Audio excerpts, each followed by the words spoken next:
Oke. Amalan pokok di Musal Miskin itu ada banyak, ada 4.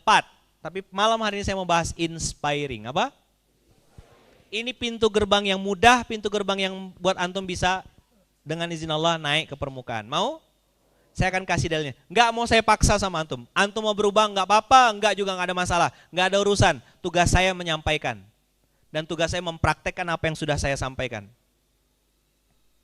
Saya bertanggung jawab di hadapan Allah atas apa yang keluar dari mulut saya.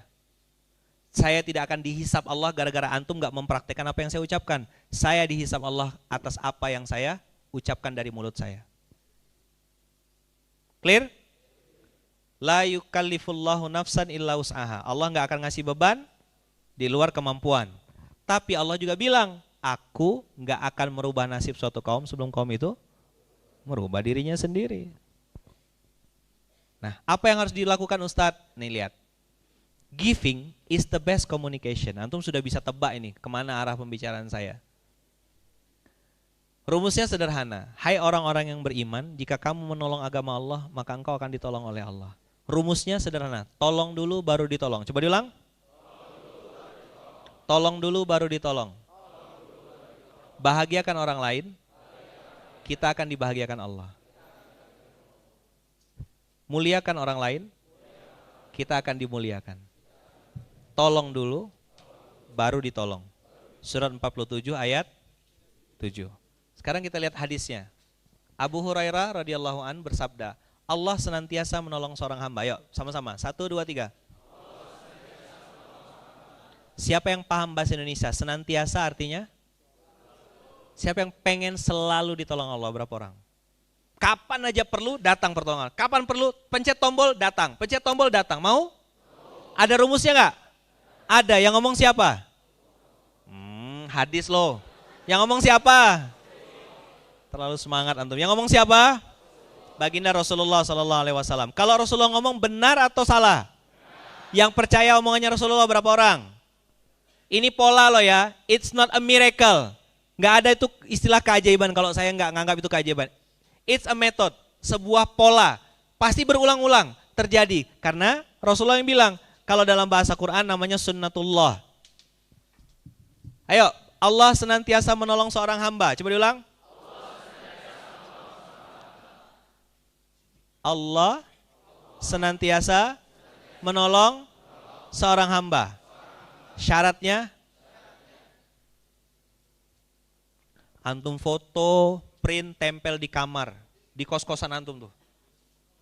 Kenapa kok skripsi saya nggak selesai? Karena saya menyulitkan orang lain. Kenapa hidup saya kok susah? Jangan-jangan saya banyak nyusahin orang. Clear nggak nih? Yang ngomong siapa? Mungkin benar atau pasti benar? Pasti benar bos, nggak mungkin salah. Sekarang kita lihat, mau bukti nggak? Saya mau tunjukin bukti, mau nonton? Ini video saya ambil dari Thailand. Video ini teman-teman bukan muslim, tapi sabda baginda Rasulullah dan firman Allah betul-betul terbukti. Lihat ya. Punya waktu nggak 2 menit, 3 menit? Bismillah ya. Kita nonton. Ini video udah kemana-mana saya bawa keliling.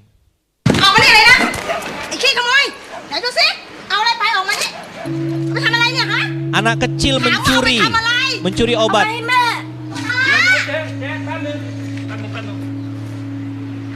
Bapak ini gak kenal sama anak ini.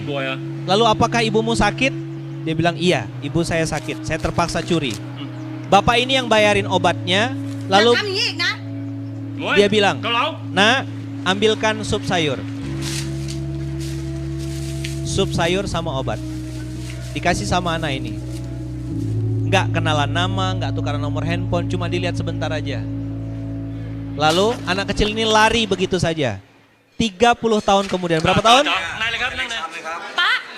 Bapak ini masih jualan di jualannya, anaknya sudah besar, tapi hobi dia nolong orang, ngasih makan orang, masih berjalan terus. Termasuk orang gila yang minta-minta. Tiba-tiba jatuh, terbanting dan kena bagian otak kepala. Income satu-satunya, ya dari jualan mie tadi. Terpaksa masuk rumah sakit, dirawat dokter, telepon kemana-mana minta bantuan.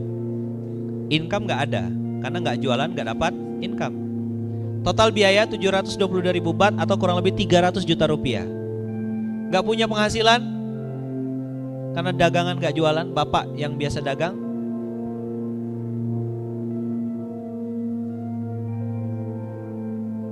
Dia musyawarah sama dokter, tanya-tanya sama dokter, gimana masih mau dilanjutkan operasinya?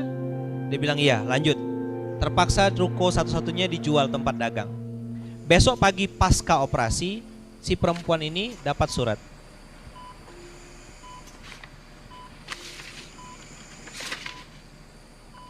Ringkasan biaya pengobatan, semuanya nol baht. Semua biaya sudah ditanggung 30 tahun yang lalu.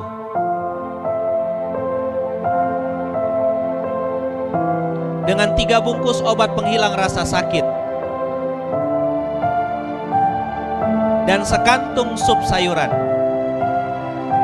Dia baru sadar ternyata dokter yang membedah bapaknya adalah anak kecil yang tolong bapaknya 30 tahun yang lalu. Nama dokternya Dr. Praja Aruntong, orang Thailand asli. Dia pernah bersumpah waktu kecil terpaksa mencuri karena ibunya sakit dan dia miskin.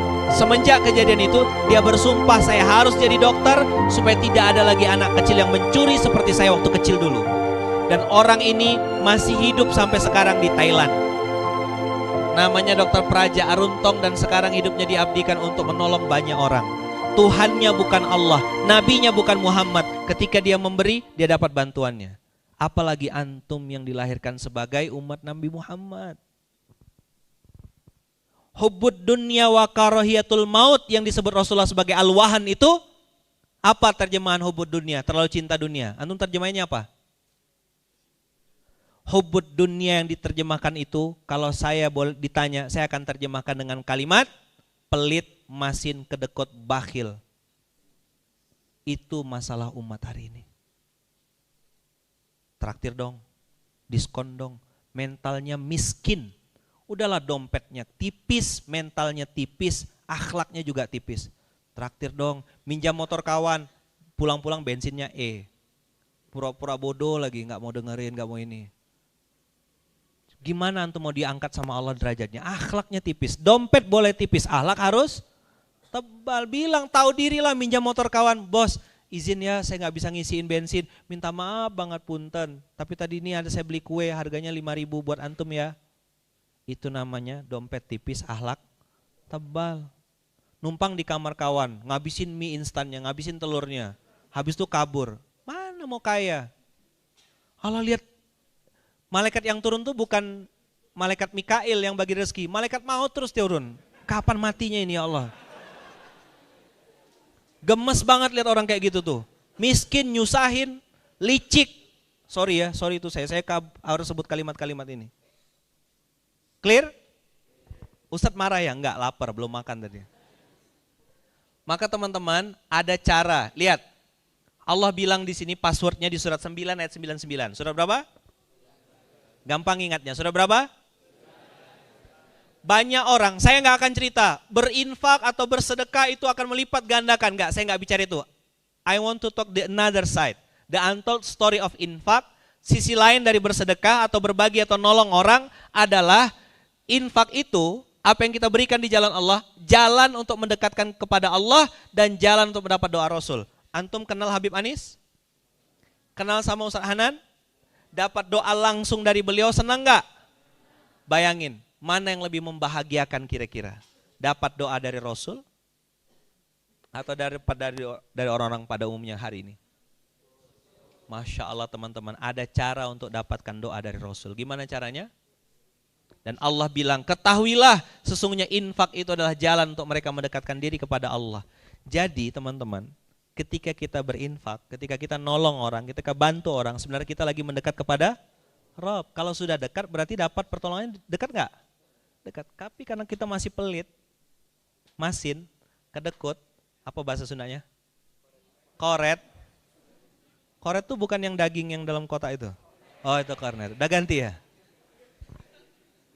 Ayo ingat-ingat, surat 9 ayat 99. Apa isinya? Allah bilang apa? Siapa yang berinfak, dekat sama Allah dan dapat, ingat-ingat ya, infak sama dengan Dekat sama Allah. Dapat doa Rasul. Yang mau dapat doa Rasul siapa? Mustajab gak doa Rasul? Dekat sama Allah keren gak? Caranya? Iya ke. Lewatlah kotak amal nanti. 1.000, 2.000, 100.000. Tetap 1.000 istiqomah. Saya mau dekat sama Allah. Dapat doa Rasul. Bos, orang punya uang berinfak biasa. Antum lagi susah, lagi gak punya duit, mau berinfak itu dahsyat luar biasa. Percayalah gak mungkin disia-siain. Siapa yang baru tahu ayat ini? Yang baru tahu di Quran ada surat 9 ayat 99 ini dan isinya kayak gini. Saya yang baru tahu. Nah, maka tadi saya bilang the untold story of infak. Dekat sama Allah dan dapat doa. Ada satu hadis lagi, jarang banget dibahas. Mau nggak? Mau nggak? Nih, saya bukain. Doa 2 malaikat. Setiap hari, hina yusbihul ibad.